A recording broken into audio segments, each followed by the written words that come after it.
संसद के गलियारों से आज हलचल तेज है क्योंकि शुरू हो रहा है 3 दिनों का स्पेशल सेशन जो काफी हंगामेदार रहने वाला है। एक तरफ जहां मोदी सरकार वुमेन्स रिजर्वेशन बिल को जमीन पर उतारने के लिए जरूरी संशोधनों को पास कराने की पूरी तैयारी में है, वहीं विपक्ष ने भी घेराबंदी कर ली है। कांग्रेस, आप और आरजेडी जैसी पार्टियां डेलिमिनेशन के लिए 2011 की जनगणना को आधार बनाने का विरोध कर रही हैं और उनका कहना है कि जब तक 2021 के आंकड़े नहीं आते इसे टाल दिया जाए। इतना ही नहीं, कोटे के अंदर कोटा यानी ओबीसी महिलाओं के लिए अलग रिजर्वेशन की मांग भी फिर से उठ गई है। अगर ये दाव सही बैठा तो 2029 तक लोकसभा की सीटें 543 से बढ़कर करीब 850 हो सकती हैं। तो क्या ये सेशन वाकई ऐतिहासिक होगा या सिर्फ हंगामों की भेंट चढ़ जाएगा? लेकिन दोस्तों, ये तो हो गई पॉलिटिक्स की बात। अब जरा सियासत से हटकर मुद्दे की गहराई को समझ लेते हैं। हम इस पूरे बिल का डीएनए टेस्ट करेंगे और इसे एकदम आसान भाषा में डिकोड करेंगे ताकि आपके बेसिक्स पूरी तरह क्लियर हो जाए। फिर चाहे एग्जाम में कोई भी टेढ़ा सवाल आए, आप उसका जवाब कॉन्फिडेंस के साथ दे पाएंगे। तो चलिए शुरू करते हैं। सरकार ने कॉन्स्टिट्यूशन 131 अमेंडमेंट बिल 2026 के साथ साथ 3 नए अहम बिल पेश किए हैं जिनका मकसद लोकसभा और विधानसभाओं में महिलाओं को 33% आरक्षण देना है। लेकिन बात सिर्फ रिजर्वेशन की नहीं है। सरकार डेलिमिनेशन यानी निर्वाचन क्षेत्रों के बंटवारे के उस फ्रीज को भी खत्म करने जा रही है जो 1970 के दशक से लगा हुआ था। आसान शब्दों में कहें तो अब ना सिर्फ सीटों का दायरा बदलेगा बल्कि लोकसभा की सीटें भी बढ़ेंगी। ये कानून 2029 के चुनावों से पहले इस बड़े बदलाव को हकीकत बनाने की पहली सीढ़ी है। अब सवाल ये है कि ये संशोधन काम कैसे करेगा और आम आदमी की वोटिंग पावर पर इसका क्या असर पड़ेगा। आइए इसे डिटेल में समझ लेते हैं। अब बात करते हैं इस बिल के उन की पॉइंट्स की जो पूरे गेम को बदलने वाले हैं। सबसे बड़ा बदलाव होने जा रहा है लोकसभा की सीटों में। अभी हमारे पास 543 सीटें हैं जिन्हें बढ़ाकर 850 करने का प्लान है, यानी 815 राज्यों से और 35 केंद्र शासित प्रदेशों से। इसका सीधा मतलब है कि अब एक एमपी के पास छोटा इलाका होगा जिससे पब्लिक का काम आसान होगा। वैसे भी नए संसद भवन को 888 सदस्यों के हिसाब से ही बनाया गया है। दूसरा बड़ा पॉइंट है 2029 का टारगेट। वैसे तो महिलाओं को 33% आरक्षण देने का कानून यानी 106 अमेंडमेंट पहले ही बन चुका है, लेकिन पेच ये था कि ये सेंसस और परिसीमन के बाद ही लागू होना था। अब चूंकि 2021 की जनगणना में देरी हो रही है, इसलिए सरकार ने 2011 की जनगणना को ही आधार यानी लेटेस्ट सेंसस मानकर 2029 तक इसे लागू करने का रास्ता साफ कर दिया है।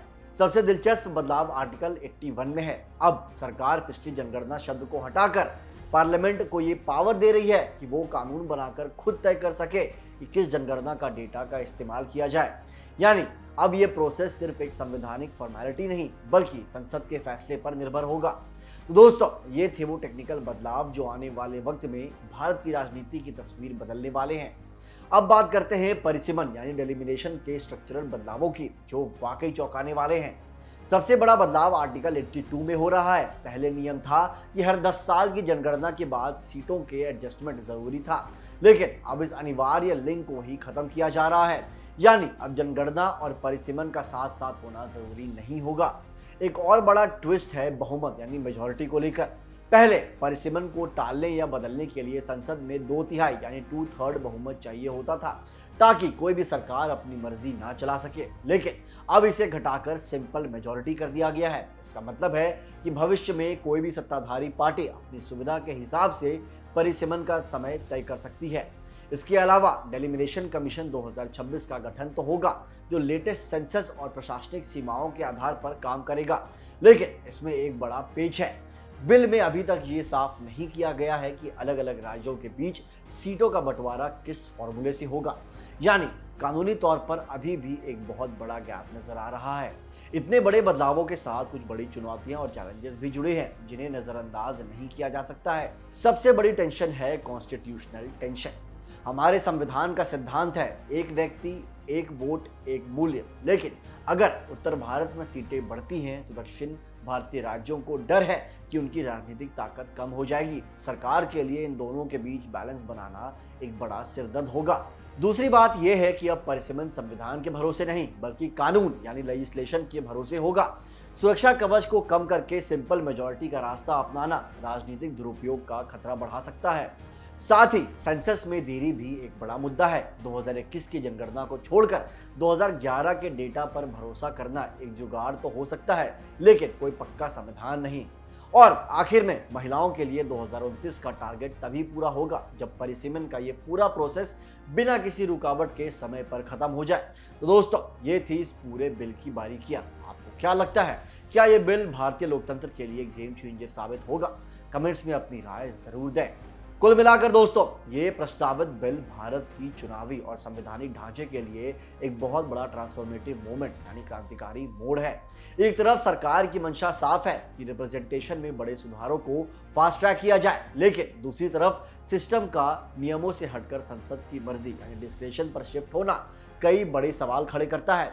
क्या इसमें राज्यों के बीच का बैलेंस बिगड़ेगा? क्या चुनावी निष्पक्षता पर असर पड़ेगा? एक तरफ सरकार की मंशा साफ है कि रिप्रेजेंटेशन में बड़े सुधारों को फास्ट ट्रैक किया जाए, लेकिन दूसरी तरफ सिस्टम का नियमों से हटकर संसद की मर्जी यानी डिस्क्रेशन पर शिफ्ट होना कई बड़े सवाल खड़े करता है। क्या इससे राज्यों के बीच का बैलेंस बिगड़ेगा? क्या चुनावी निष्पक्षता पर असर पड़ेगा? ये कुछ ऐसे मुद्दे हैं जिन पर बहस जारी रहेगी। इन सुधारों की असली सफलता इस बात पर टिकी है कि इसमें कितनी पारदर्शिता और पॉलिटिकल कंसेंसस यानी राजनीतिक सहमति बन पाती है। मकसद सिर्फ कानून बनाना नहीं, बल्कि लोकतंत्र के उस वादे को पूरा करना है जहां हर नागरिक, हर वर्ग को बराबरी का हक मिले। तो दोस्तों, बात सिर्फ सीटों की गिनती या तारीखों की नहीं है, बात है हमारे लोकतंत्र के भविष्य की। क्या ये बदलाव वाकई महिलाओं को उनकी सही हक दिला पाएंगे? और क्या संसद की ये नई ताकत देश के संसदीय ढांचे यानी फेडरल स्ट्रक्चर को और मजबूत करेगी? ये तो आने वाला वक्त ही बताएगा। उम्मीद है आज के इस वीडियो से आपके इस बिल की हर छोटी बड़ी बात समझ आ गई होगी। आपको क्या लगता है, इस बिल में और क्या सुधार होने चाहिए? हमें कमेंट्स में जरूर बताएं। मिलते हैं अगली वीडियो में। जय हिंद।